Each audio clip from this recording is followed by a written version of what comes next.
something to know about performers.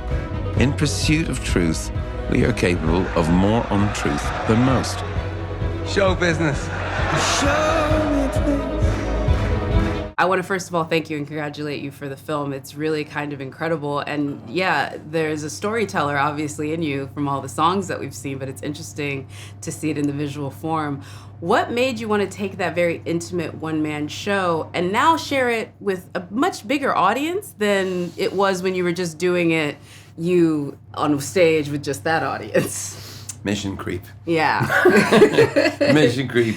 And Apple offered to pay for it. Really? Which was incredible because, I thought, oh, this can't be, how difficult can it be? I'm doing this night after night. I get to show all the different personalities, my sort of multiple personality disorder, and now I could capture it. Wow. And I went, oh, well, that'd be okay. It shouldn't be too difficult.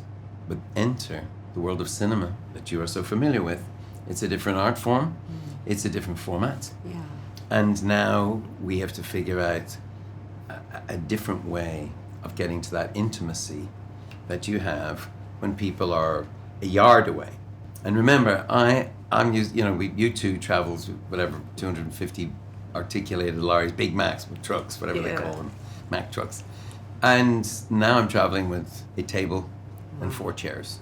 And the 4 chairs are Edge, Adam, Larry, and my missus, Ali. Or it's a kitchen table, or it's an operating room, or it's a hospital bed, and I sleep under it. Yeah. But that language, I think it would translate it to cinema. Oh, you really did. And I think the camera work that you did, there's very specific moments where you are singled. There's moments where you don't hear the audience, but we know that they're there. And there's moments when the audience makes itself known. Those were obviously very key distinctions. But for you, was it more intimidating being on stage alone or telling these stories about your past that maybe you haven't told to the world in this way?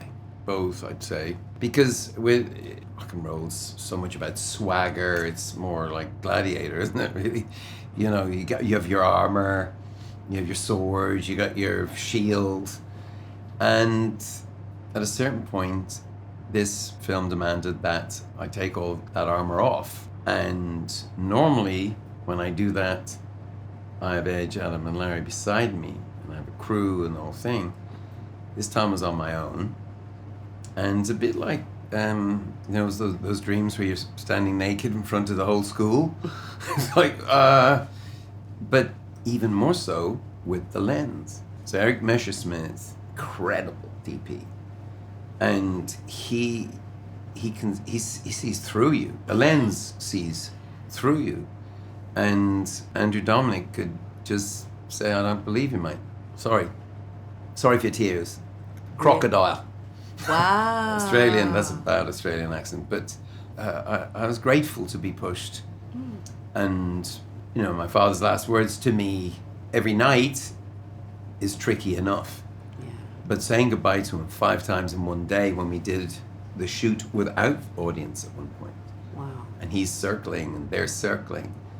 And he won't let me go until I've said goodbye to my father. That's so interesting. I was going to bring me to my next question was the logistics of it. Because like I said, you can tell that, you filmed it kind of like stand-ups do it. You definitely did multiple ways and multiple takes. But then there was a lighting package, the decision to do it black and white, all of these things that made it very technically difficult. What was your favorite, film? Because I'm sure you're studying all of this as it's happening. You're just Absolutely. I've done music videos, but this is a different thing. What was your favorite, this is a Hollywood moment I didn't know that we would have? Lenny Bruce, I think, was Andrew's inspiration for those spots. There's a whole host of great auteurs who are in adoration of black and white. And of course Orson Welles at the top of it. It's like, can you really get past this for a certain kind of honesty? I think the most extravagant sort of cinematic moment for me was to be in the Teatro San Carlo, in the Bay of Naples, the Sorrento around the corner, knowing my father's song, Come Back to Sorrento, would take on a whole other significance. with Sorrento right there, and it going color at that moment as I step into his shoes in his moment of reverie. Yeah. And that was cinema. And you know, cinema, rock and roll, we go to church in the dark, and we're searching for sparkles, Yeah. you know. And the same with you in cinema. You go to the church and you go to church in the dark, and With you're other looking for people. light. With Yes, with other other people and projected light, and you're looking for it. And we're here in France. This is they respect cinema more than any other art form, I think. I mean, I have the arrogance of believing all art aspires to the condition of music. In France, it's cinema. And it goes back to even, did you see, Well, I was just about to ask you, what would you recommend? Because I think you've become like a student of cinema. Do you have like a recommendation of something that you've seen that you're like, oh man, I want people to check this out? Like, well, Wings of Desire is black and white. Yeah. Wim Wenders is a maestro for me.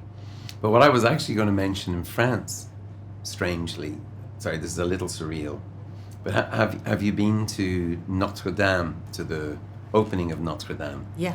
So the reopening. That's cinema too. Because those stained glass, that's the original. Cinema begins in stained glass windows. Light projected through color, telling these stories, and that awe, you know. I always say Americans have ruined the word awesome. But Irish too. But awe is important, is it not? Yeah. Whether you're in the natural world on a hike, you know, we have awe. Or whether for me, is somebody singing themselves to some other place, that's what I live for. And so could we find a way to capture this intimacy, this exposure, rock star stopping being a rock star, emptying himself of the normal vanities. And I didn't fully succeed, because there's still a bit, like you can see, it's Well, you're still you. there's still a bit of me.